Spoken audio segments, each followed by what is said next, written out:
আমার প্রিয় ত্রিপুরাবাসী সবাইকে নমস্কার, খুলুমখা। এই লকডাউনের মধ্যে প্রতিটি দিন আমাদের জন্য একটা নতুন সকাল নিয়ে আসে, কিন্তু লকডাউনের কারণে প্রতিটি দিন মনে হচ্ছে যে একইভাবে চলছে। তো তার জন্য নিজে ঘরে বসে কিছু নতুন কিছু করা, আর সেটা কিভাবে করবেন? ঘরে বসে অনেক কিছু করা যায়। নিজের আত্মীয় স্বজন পরিজন তাদেরকে ইয়াদ করা, তাদেরকে ফোন করা। এবার মনে করুন যে আপনার সবচেয়ে বাল্য বন্ধু কে ছিল, ও কোথায় আছে? তো ওই নাম্বার বের করার জন্য অনেককে আপনাকে ফোন করতে হবে। এটা একটা নতুন কিছু আপনার জন্য। এই সুযোগে প্রত্যেক ব্যক্তি তার জীবনে প্রথম যে বাল্যবন্ধু যাকে সে নিজের প্রথম বান্ধব বা বান্ধবী বানিয়েছে, ওর তাকে মনে করে তার ফোন নাম্বার কালেক্ট করে তাকে ফোন করা। কেমন আছো, কোথায় আছো?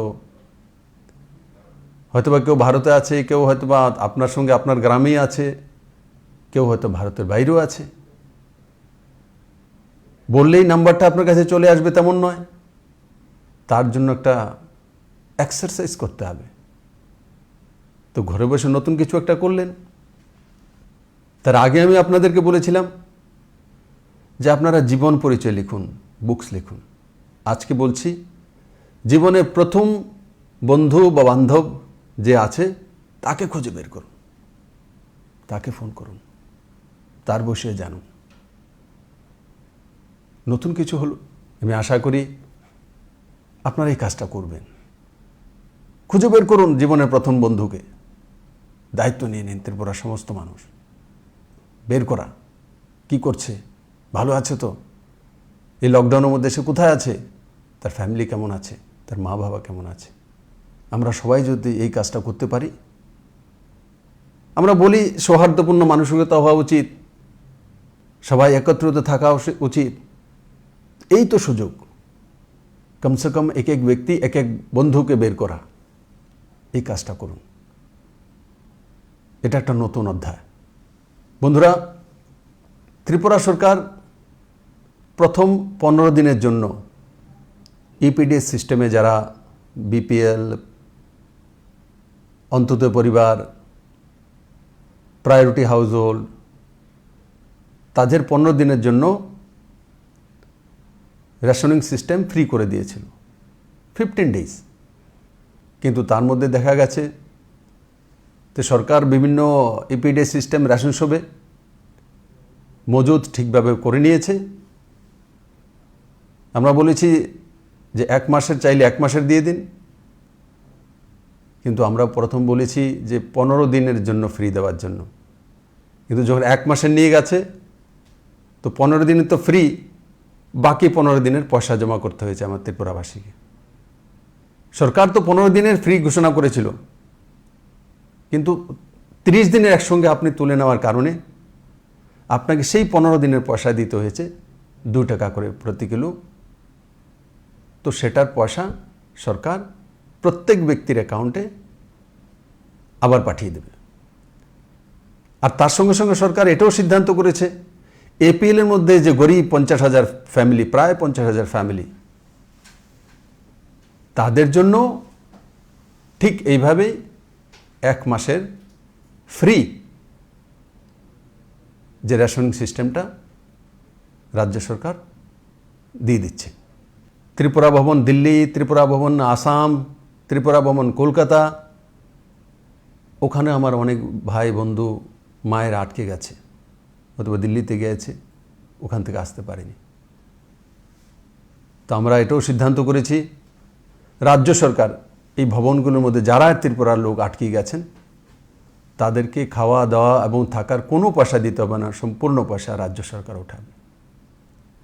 রাজ্যের বাইরে যারা রয়েছে, বিভিন্ন জায়গায় আটকে গেছে, লকডাউনের কারণে আসতে পারছে না, তাদের সঙ্গে যোগাযোগ করার পর তাদের অ্যাকাউন্টে স্বাভাবিক খাওয়া দাওয়ার জন্য যতটা পয়সা দরকার ততটা পয়সা তার অ্যাকাউন্টে ট্রান্সফার করে দেবে ত্রিপুরা সরকার।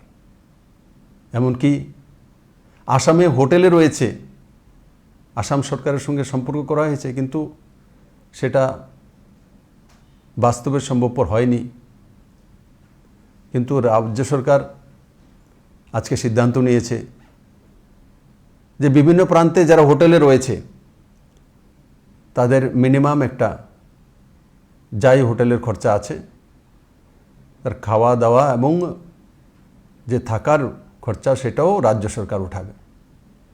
আসামে সেইভাবে ইনিশিয়েটিভ রাজ্য সরকার আজকে নিয়ে নিয়েছে।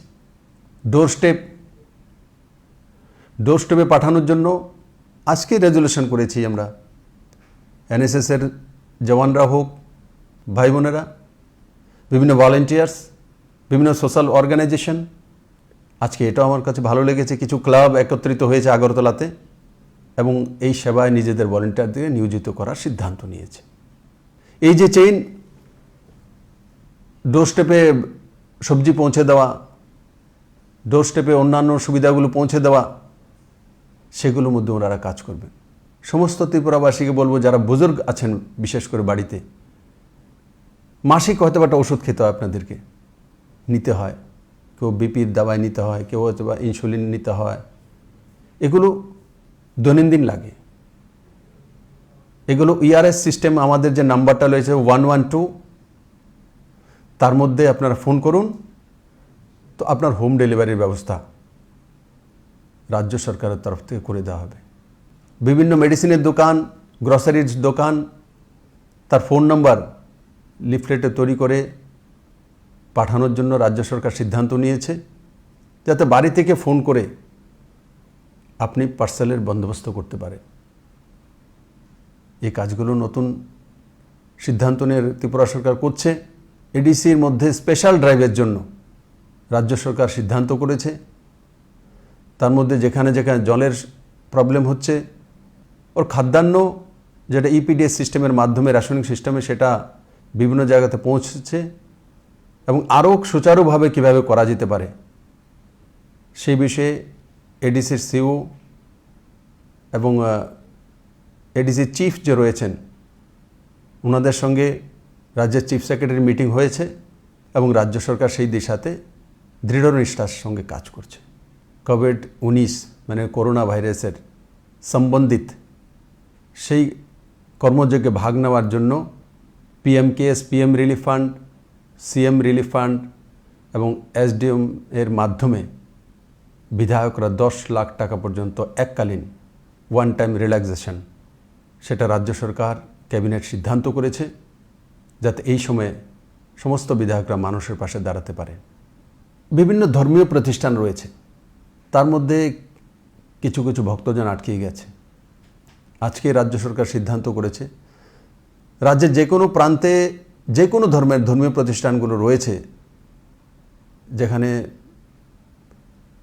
বাইরে থেকে কিছু ভক্ত লোক আটকে গেছে বা ওখানকারও আটকে গেছে, তাদের বাস্তবিক স্থিতি কী তা আকলন করার জন্য এবং রাজ্য সরকার সেখানেও ফ্রি রেশনিং সিস্টেম চালু করার সিদ্ধান্ত নিয়েছে।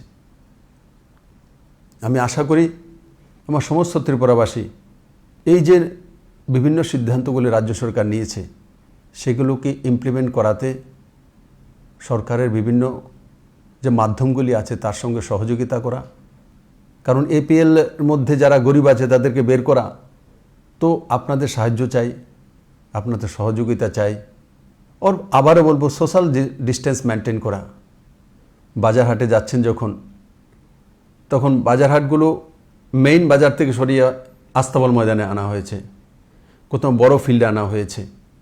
শুধু আগরতলায় নয়, শান্তির বাজারে, বিলুনিয়াতে, ধর্মনগরে, সব জায়গাতে এমন করা হচ্ছে যাতে সোশ্যাল ডিস্টেন্স মেনটেন করে আপনি এক টাইমে এক পরিবার থেকে একজন বেরিয়ে এসে আপনার প্রয়োজনীয় শাকসবজি বা যাই আপনি মনে করেন সেটা নিয়ে যাওয়া, আর তার সঙ্গে সঙ্গে অল্টারনেটিভ ডোর স্টেপের ব্যবস্থা। আমি বিশ্বাস করি ত্রিপুরেশ্বরী মায়ের এই পুণ্যভূমি, এই পবিত্র ভূমি, এই ভূমিতে করোনা ভাইরাস কোনো মতে আমাদেরকে আক্রান্ত করতে পারবে না, কারণ মা ত্রিপুরেশ্বরীর এই পবিত্র ভূমির মধ্যে করোনা ভাইরাস জিততে পারবেই না। কিন্তু সঙ্গে সঙ্গে মায়ের আশীর্বাদ তো রয়েছে, কোনোভাবেই যাতে আমরা করোনা ভাইরাসের আমন্ত্রণ না দিই, তার জন্য ম্যাক্সিমাম সময় নিজের বাড়িতে থাকা, নতুন নতুন ইনিশিয়েটিভ নেওয়া। যেমন আমি মাঝে মাঝে বলছি একের পর এক কী করা, আপনারাও তো অনেক কিছু জানেন। নিজের জীবনের যেই দিকগুলি আছে সেগুলোকে সোশ্যাল মিডিয়াতে শেয়ার করুন, সুন্দর দিকগুলোকে, ওর তার মধ্যে কম্পিটিশন করুন, নতুন নতুন আইডিয়া দিন, ঘরে বসে চিন্তা করুন। আপনি যদি সরকারি কর্মচারী আছেন তো কিভাবে পারদর্শিতার সঙ্গে কাজ করতে পারবেন, কি উপায়ে।